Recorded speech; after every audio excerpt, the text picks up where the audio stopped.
So yes, close of play then on what was for the most part a dominant day for England on this opening day of the women's test at Bristol. Heather Knight winning the toss, opting to bat on a used pitch, and England, well, from looking comfortable at 230 for 2, closed on 269 for 6. So that was due to losing 4 for 21 in 51 balls at one point in the evening session. 2 wickets each to off spinners Deepti Sharma and Sneh Rana, who has closed with figures of 3 for 77. India only took that second new ball at the 88 over mark, and why not, because there was turn and quite a twist after England had seemingly been cruising with the bat. We spoke to you prior to going out. So we also saw today South East Stars all-rounder Sophia Dunkley making her test debut, becoming the first black woman to play a test match for England. India fielding 5 players in their side who had never played a test with before. That was opener Shefali Verma, the keeper Tanya Bhatia, fast bowler Pooja Vastrakar, and off-spinning all-rounders Deepti Sharma and Sneh Rana, those who created this sense of mayhem in the evening session after England had really seemed so solid. First wicket to fall was Lauren Winfield-Hill. She and Tammy Beaumont put on 69 together for the first wicket, a healthy opening stand and scoring at a decent rate as well, just over 3 and over throughout the morning session. Tammy Beaumont then was dismissed in the afternoon. A good catch by Shefali Verma, diving forward at short leg. First wicket for Rana for 66. Nat Siva then had put on a stand of 90 together with Heather Knight for the third wicket, till she was LBW to Deepti Sharma for 42. This now into the evening session. 230 for 3 suddenly became 236 for 4 when Amy Jones, who had been in form coming into this test match, LBW to Rana for 1, and Heather Knight, marking her 100th match as captain of England, fell agonisingly short of a century. LBW to Deepti Sharma for 95. She reviewed that, as had actually Siva and Amy Jones. They both lost their reviews. Heather Knight's was an umpire's call. And then Georgia Elwys was caught at slip. Deepti Sharma getting in the action again, and a third wicket for Rana, as she was out for 5. On the bowling front, well, a fair amount of work put in. Julan Goswami, 18 overs, 2 maidens, none for 44. Shikhar Pandey, 11 overs, 3 maidens, none for 36. Pooja Vastrakar, 12 overs, 3 maidens, 1 for 43. Sneh Rana then, 29 overs, 4 maidens, 3 for 77.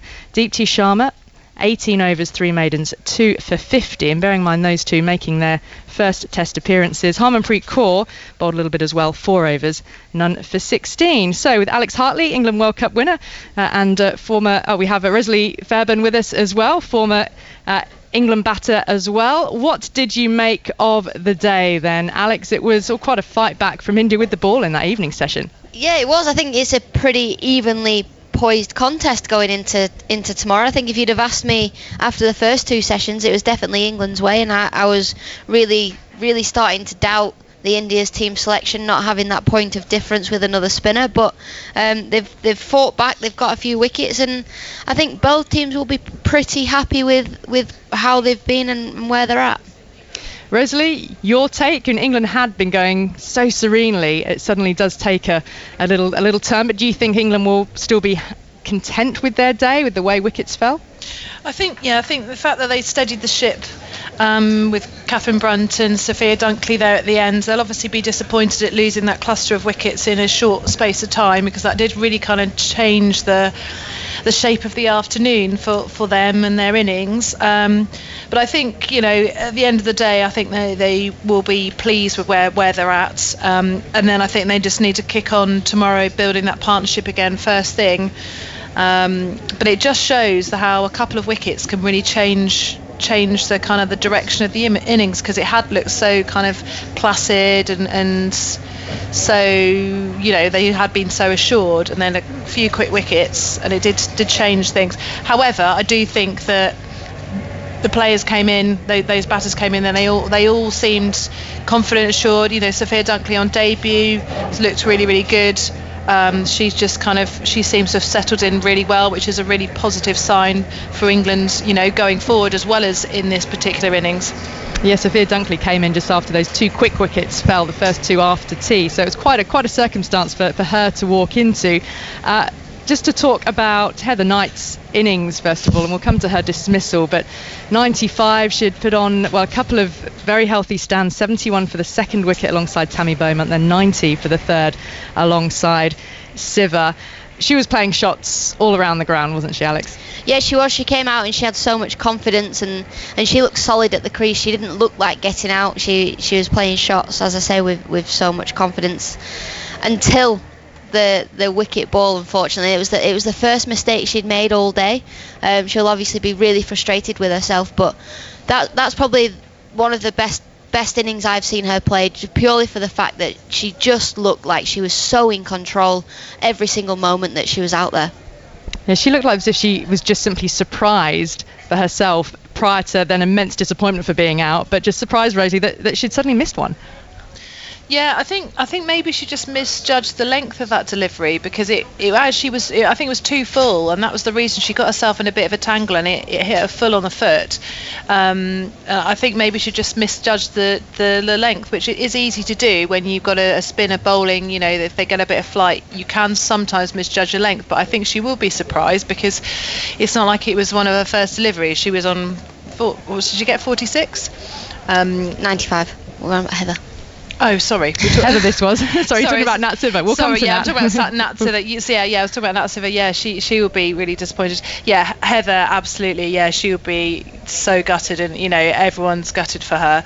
Yeah, she had been playing so well. So we talked about her strengths earlier, didn't we? But how level-headed she is, and she had been playing so confidently and calmly, and yeah, just I think it maybe just kicked on a bit. Surprised her, and off she went, and it was a bit of a desperate review, really, not wanting to be out, but she had to go.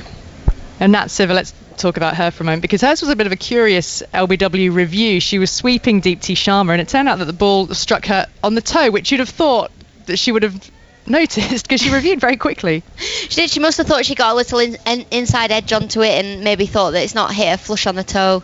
She mustn't have hurt her or whatever, and she just thought she hit it, and unfortunately it was literally flush on the toe, and it couldn't have been more out. Now, these wickets that did fall in the evening session, all to spin. How much should be made thus far after day one on the fact this is a used pitch? We did see turn from the ball, albeit it didn't trouble England, until those wickets fell in the evening session. Yeah, I think I was expecting turn, but not so early on in the game. It just after lunch the ball started turning, and then now the wicket's been in the sun all day. It's dried out a little bit more, and we've started to see some aggressive turn, some quick turn as well. So it's a little bit disappointing, but both teams have got good spinners, and it's exciting for England because they've got Sophie Ecclestone that challenges the outside edge consistently. So England won't be too disheartened at the fact the ball is starting to turn so much. Yeah, 92 overs got through in the day, so not the 100 overs which is expected. What it does mean, I suppose, Rosie, is that coming into tomorrow, and Jhulan Goswami, who bowled 18 overs, did get the new ball to swing. The new ball is still pretty new because they kept with the old, it was turning, so she'll be able to have a rest, come back tomorrow. What are you expecting from tomorrow? Yeah, I imagine. Yeah, tomorrow she'll be ready, raring, fired up again. But she hasn't played. The whole team hasn't played that much cricket. So imagine there'll be a long warm up for her tomorrow morning. But I think if England can get through the first half an hour, unscathed, it's a chance for them to kick the innings on and post a really good score. And I think being aware that there's only 4 days in this game, my view is that they can't take too long with getting that score. They need to kind of keep the game progressing and that total building tomorrow morning. But I think they've got to be considered for the first half hour with that ball being relatively new and Goswami being probably opening tomorrow morning. Yeah. Time is ticking. Snehal Pradhan is with us very briefly. Snehal, in about 30 seconds, your summation of the day. No, we haven't got Snehal with us. In that case, I will say thank you very much to Rosalie and to Alex, and we'll see you again tomorrow.